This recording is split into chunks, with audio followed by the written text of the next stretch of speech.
Addressing a package may sound simple, but doing it correctly is important to make sure your items arrive on time and without issues, especially during a move. Start with the recipient's full name. Write it clearly on the center of the package. Below that, include the street address, apartment, or unit number if there is one, the city, state, and zip code. Make sure everything is easy to read and spelled correctly. In the top left corner, add the return address. This should include your name and current address, or a temporary address if you are in the middle of a move. If anything goes wrong, this helps the carrier return the package to you. Use a permanent marker or printed label and avoid cursive writing. If the package is fragile or contains important items, add clear labels like fragile or this side up.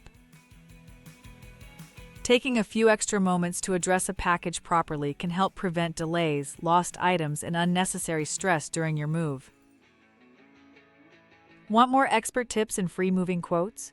Visit movers.com, and also you can email us at contactus@movers.com or call us at 866-343-1243 to connect with trusted movers and make your next move smarter, easier, and more affordable.